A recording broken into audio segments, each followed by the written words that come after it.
Ayun, magandang araw po sa inyong lahat. Welcome po sa Makapili TV. Rekta na po tayo.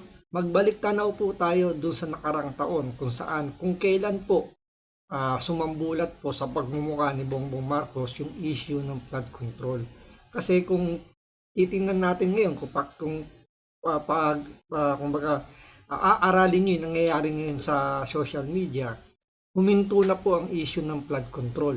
Parang nakontento na yung mga nag-iimbestiga na may naipakulong na, pero hindi pa big fish yung napakulong, kundi mga maliliit lang. Kumbaga ito yung mga mga galamay pa lang to. Pero pinaninindigan na nga ni Bongbong Marcos na meron na silang nagawa dahil nga nagtayo sila ng ICI. Na alam naman natin na malapit na mabuwag kasi nga nag-resign na yung isa sa mga commissioner na pinaka-founder. Ngayon, pinipilit nilang kumbaga takpan na yung issue ng flood control sa pamamagitan ng pagpapakulong nga daw ng dalawang senador. Kaya ito, babalikan po natin kung ano ba yung nangyari sa issue ng flood control noong nakarang taon para hindi ito mawala, hindi mamatay ang issue. Dahil kung ito mamamatay ang issue, makakalimut ang ating mga kababayan at kakalimutan na lang po ang bilyong-bilyong piso na ninakaw sa kaban ng Pilipino sa ambisyon ni Bongbong Marcos. So ito panoorin po natin, pero bago ang lahat, kung hindi ka pa nakasubscribe sa Makapili TV, baka naman pwedeng pakipindot po muna yung subscribe button at the same time, palike na rin po ng video, wala naman pong bayad yan, kaya pindot na. So ito panoorin po natin. Magbabalik tanaw tayo sa the year that was pagdating doon sa flood control sapagkat pilit na nililihis kung saan-saan ang usapan. Oo, bumalik tayo sa flood control at tingnan natin yung analysis, napakagandang analysis ito na inilatag ng ating kaibigan, dating secretary, dating congressman, walang iba kundi ang poging-poging si Mike Defensor. Wow. Yan. Oo. Kasi sabi niya sa kanyang Facebook post na eto, napakaganda ha, walang politika to, very objective ito na analysis sa mga events that transpired doon sa flood control, yung tinatawag na floodgate, flood control scandal. Oo, sapagkat sabi kasi niya, noong sasabog na yan, parang inunahan na ni Pangulong Marcos at sinabing, mahiya naman kayo. Oo, kasi parang hindi na maitatago eh. Hindi na kaya. Oo, hindi na kaya. So, pinangunahan niya at dahil nauna siya, alam niyo sa PR ganyan yan eh. Pag nauna ka, sasabihin, kanya yung credit. Oo, hindi. Not only kanya yung credit, ikaw magkocontrol ng narrative. So, kaya tingnan mo kung ano yung bukang bibig ni Auntie Claire. Nga si Bongbong Marcos daw ang kumbaga, siya lang ang tanging presidente na lumaban daw sa korupsyon. Pero hindi nila ina-admit na may kinalaman si Bongbong Marcos doon sa flood control na yun.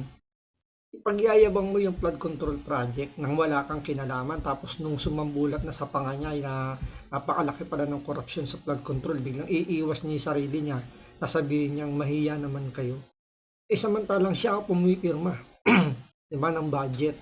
Sa kanya nagsimula, sa kanya natapos yung budget, tapos iiwas niya yung sarili niya. So ito yung nagiging sabi nga dito dahil nga siya yung unang nagsalita, sila ngayon na nagkokontrol ng naratibo kung sino-sino yung mga sangkot dito sa flood control issue ng DPWH. So, he tried to control the narrative. Yun lang. Oo, ang sinabi niya, bilyon-bilyong pisong nawala sa flood control, mahiya naman kayo, at ang pinalalabas nila, ang mastermind ay si Zaldico. At ang pagpapahayag ng Pangulo na mahiya naman kayo at pag-iimbestiga ay gusto nilang palabasin na ang pamahalaan ay naglilinis ng bakuran. They're cleaning their own mess. Opo. Ang nangyari naman ay mabigat. Meron silang hindi na control. Unang-una, si Marcoleta ang naging chairman ng Blue Ribbon Committee. Kaya nung medyo lumilihis na sa storya, ay tinanggal naman nila si Marcoleta Marcoleta at ipinalit ay isang tao nila, si Ping Lacson, na kita mo naman ay hindi pa nag-uumpisa ang investigasyon, may conclusion na siya sa kung sinong credible, sinong hindi credible. Ang script. Kaya nga 'di ba laging kinukunan ni Marcoleta. Kaya itong si Marcoleta, malaking tinik talaga sa administrasyon ni Bongbong Marcos. Kaya nga napakaswerte natin na nanalo at nakalusot to sa COMELEC. Kasi kung di nakalusot sa COMELEC itong si Marcoleta, wala nang babara, wala nang question sa ginagawa nito ni Ping Lacson. Nakitang-kita naman talaga na kasama siya dun sa mga naratibo na kumukumbas kung ano ba yung dapat itakbo ng investigasyon. Biruin mo, siya yung head ng Senate Blue Ribbon Committee, tapos magpapa-interview siya at magbibigay siya ng kanyang opinion. Although wala namang mali dun sa opinion niya, pero dahil nga siya yung head ng Senate Blue Ribbon Committee, ang lumalabas dun parang ano na yun yung nagiging judgment ng buong committee kapag nagbigay siya ng ng kanyang opinion. Unlike kung ikaw ay member lang, opinion mo lang yun. Hindi pa final yun. Pero kung ikaw yung chairman, magbibigay ka ng opinion mo, parang lumalabas doon na yun na yung naging conclusion ng committee na pag-iimbestiga doon sa flood control. Ang script nga nila, si Saldico at mga contractors at mga district engineer. Ang problema ay mayroong mga lumabas na hindi na nila na-control, na nasira yung kanilang script. Unang-una. Nag-leak na. Unang-una nagsira sa script si Curdy at Sara Diskaya. Opo. Okay. Na sinabing wala silang nakausap na mga congressman at contractor na hindi sinasabing si Speaker Romualdez at si Saldico ang humihingi ng kickback. Okay. Yon. Bagamat sinabi, katulad ng paulit-ulit nating tinatalakay dito na ang mga Diskaya hindi directly, they did not deal directly with Martin Romualdez, yun ang laging sinasabi. Mukhang bibig na nila. Kasama Opo. si Martin Romualdez yun sa 25%. Pagkatapos, may lumabas pa na hindi rin nila inaasahan. Unang-una, si Gutesa, na sinabing nagde-deliver ng male-maleta na pera. 48 million isang maleta, di ba? Etc. Sa bahay mismo ni Martin Romualdez. Hindi nila Doon sila nabulaga talaga kay Gutesa kasi kumbaga yung kinikwento ng mga district engineer nag-collaborate doon sa kwento ni Gutesa na nagdi-deliver nga sila ng mga malay-maletang pera doon sa bahay ni Martin Romualdez at saka doon sa bahay ni Saldico. Kumbaga, tao ni Saldico ang pinagbibigyan galing sa mga district engineer. So, binibigay nila yung pera na nakamaleta, naka-paper bag. So, kumbaga, nandun yung collaboration. Tapos yung kay Diskaya rin, ganun din na sila ay nagbibigay nga ng pera in cash na nakalagay sa paper bag. So, tapos, kumbaga yung gusto nilang mangyari kasi nung una, mga senador dapat yung madiin dito sa flood control. Pero doon nga sa statement ng mga Diskaya nung panahon ni Marcoleta, ang binanggit niya doon is puro congressman. Kaya nila iniwas sa congressman kasi tatamaan si Martin Romualdez. Kasi sino ba yung pinaka-pinuno ng House of Representatives, di ba? Si Martin Romualdez. So kailangan nilang i-divert yun. Kailangan nilang mailihis. Kaya nga ngayon, di ba? Ang naging state witness yata o parang gagawing state witness yung DPWH Undersecretary na pangalan nun, yung laging kasama ni Boying Remulla. Ang tinuturo niya, mga senador, si Joel Villanueva, si Bong Revilla, si Jinggoy, sila Nancy Binay, yun ang tinuturo niya para hindi maipit yung head ng House of Representatives. Sa Senado, hindi nila maiipit ngayon si Tito Soto. Ang maiipit kung madidiin yung mga senador, si Chis Escudero kasi siya yung nung panahon na yun, siya yung Senate President. hindi naman tatama si Tito Soto. Kaya yun yung nagiging narrative nila ngayon. Walang kinalaman yung mga congressman, especially si Martin Romualdez, ang pinaka utak ng flood control mga senador. Kaya nga yung kumbaga, dahil naunahan na ngang maglabas ng narrative, yun ngayon yung kailangan sundan nila ng script na walang congressman ang involved sa flood control kundi mga senador. Hindi nila inaasahan yon, which corroborates yung sinasabi ng mag-asawang Diskaya na may kinalaman si Martin Romualdez. Corroborative yun from two different sources. Okay, di ba? Lumabas din si Marvin Rillo. Opo. Ito, siga ito eh. Bakit? Kaya tawag sa nga siga Rillo. Ayos Oo. Na sinabi niyang na yung aide niya na si Bogs Magalong ay ang bagman at madalas gamitin ang pangalan ni Speaker Romualdez. At itinuro pa ang ilang mambabatas katulad ni Roman Romulo, Opo. Patrick Michael Vargas, Opo. Arjo Atayde, kasama daw ang amang si Art Atayde, si Jojo Ang ng Uswag Ilonggo at Nicky Briones ng AKAP. At nasangkot na rin ang iba pang mambabatas na si Marcy Chodoro, Florida Robes, Eliandro Madrona, Benjamin Agarao, Bem Noel, Dean Asistio at Maria Victoria Copilar. Yan, oo. Ito ay bukod. Diba? Puro congressman yung binanggit ng mga Diskaya, walang senador. Pero sa affidavit ng DPWH, si Bernardo yon, senador ang utak ng flood control issue ng DPWH. Ito ay bukod pa doon sa pag-under oath ni Sergeant Orly Gutesa. Na mali-maleta ang dinedeliver. Regular. So, di nagkakagulo, no? Opo. Napalitan na nga si Marcoleta.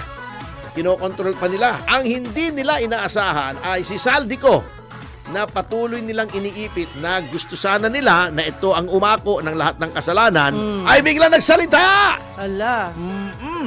Nung maramdaman niya na ilalaglag siya, ay sinabi niya, number 1, si Pangulong Marcos ang nag-utos ng 100 billion na insertion dahil may 25% itong kickback. Again, hindi natin sinasabing totoo, pero ito mga aligasyon. Inamin na may personal delivery ng 1 billion in cash at may tara. Tara, yung parang kota na 2 billion kada buwan para sa Pangulo.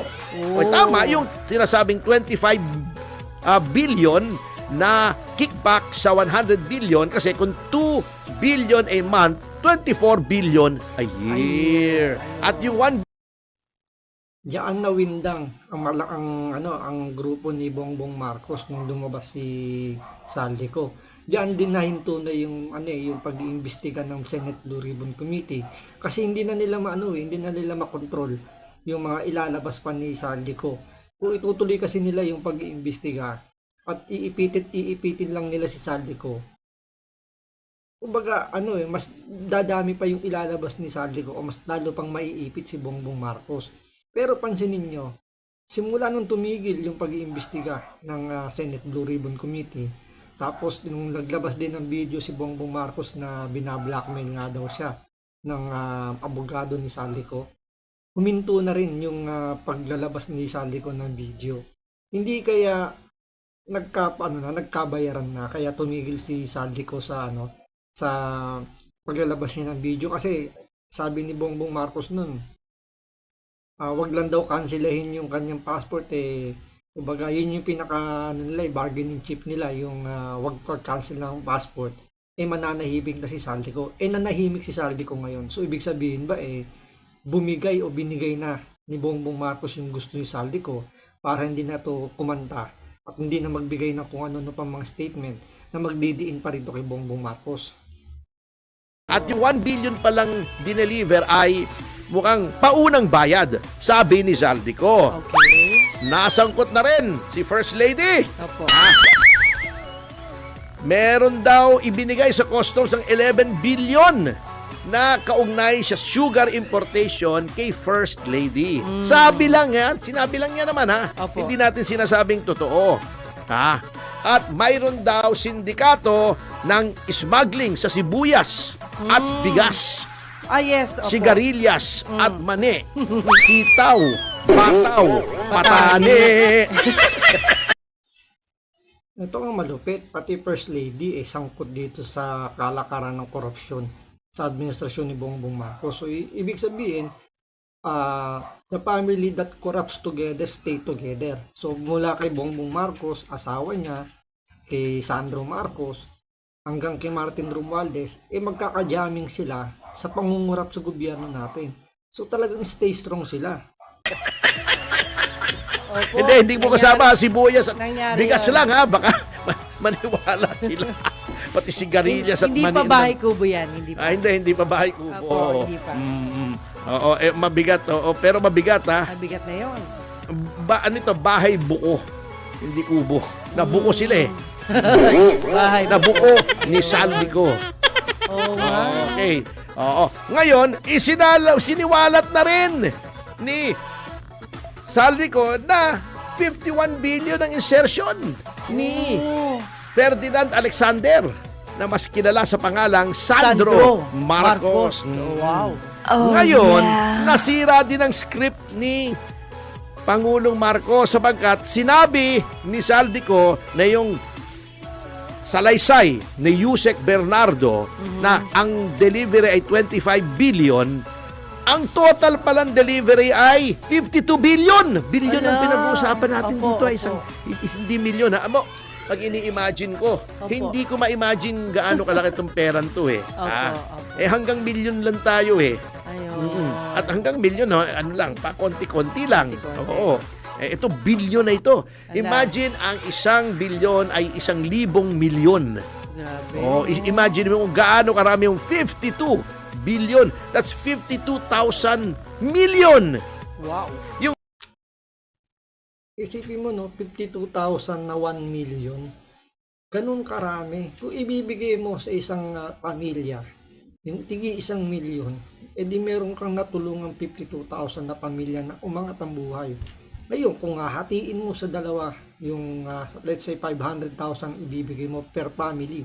So, meron kang natulungang 104 family, 104,000 family na niangat mo yung buhay. Pero dahil nga sa sobrang kagridihan nila, sila lang yung nagbulsa ng pera. So, hindi talaga totoong mahirap ang Pilipinas. Nagiging mahirap lang talaga ang Pilipinas dahil naibubulsa yung pondo ng bayan. Yung bundle na 1 milyon na ganyan, kalaki. 52,000 nun. Grabe. 52,000 nun. Ganong karaming kwarta. Lang yan. Oo. Kasi, ang script ng administrasyon ay si Saldico ang mastermind. Ang mga kabo, kumbaga sa wedding, yung mga enforcer ay si Yusek Bobby Bernardo. Oo. Si Yusek Cathy Cabral.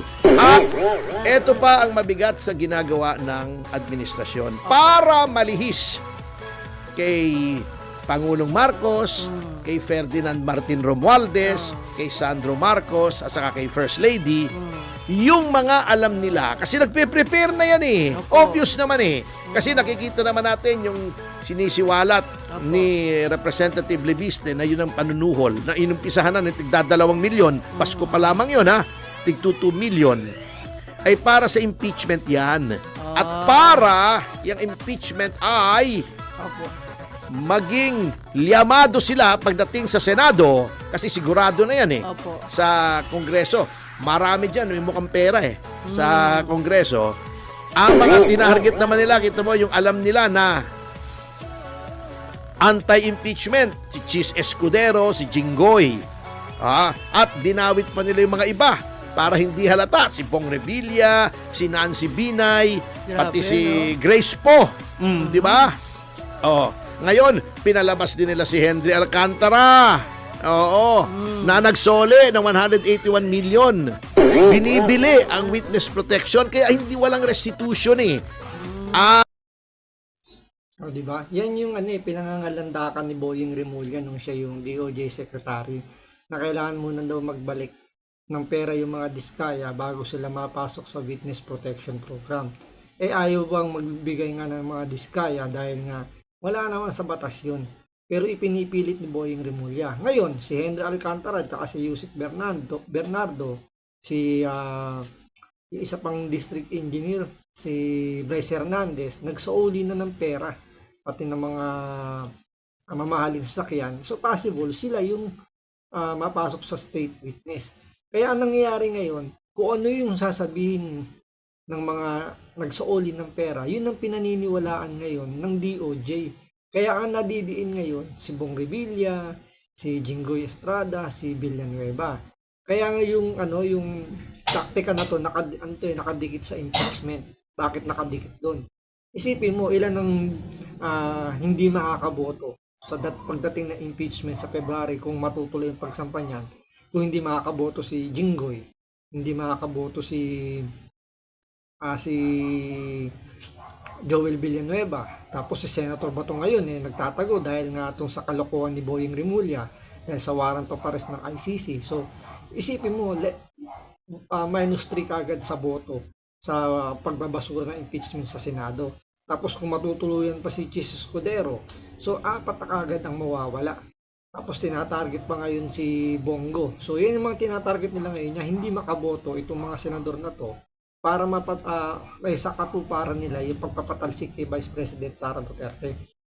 Ang witness protection, kasi nga lalabas diyan unang-una mabibili mo yung protection mo. Number 2, source of corruption yan negotiation yan Grabe, Okay. no? Nasa WPP na tong si Henry Alcantara. Lahat ng sabihin mo ituro mo yan, ituturo niyan siyempre. Under na siya. Kasama pa, ito yung mga maliliit na isda na kayang-kaya nilang kontrolin. Si Bryce Hernandez. Di ba? Opo. Meron daw mga conversations with Joel Villanueva and Jinggoy Estrada. Ito, nagsoli rin ng Lamborghini at GMC. Hindi ko nga maalaman, kaya ngayon restitution, yan may problema yan. Problematic talaga yan. Eto pa. Yung mga maliliit na kaya nilang kontrolin, kaya nilang takutin. Si Engineer JP Mendoza. Yun ang script ng Malacanang. Ang script nila, ipakulong si Saldico, di ba? Yun ang unang-unang winarant Wala pa namang nai-issue ng warrant na kongresista o dating kongresista, kundi si Saldico. Yung nagtimbog sa kanila, nagbuking sa kanila, yung whistleblower, yun pang unang-una nila. Yan. Ikulong si Saldico at gawing isang fugitive para makontrol din nila kung sakasakali.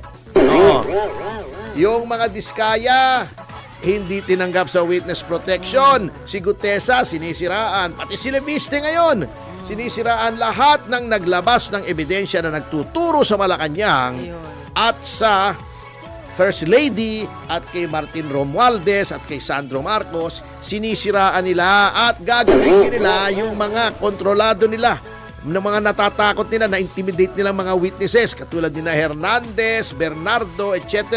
Ayun nga, pinatay na nga namatay na si Yusek Cabral. Di malaman kung nagpakamatay, pinatay, di ba?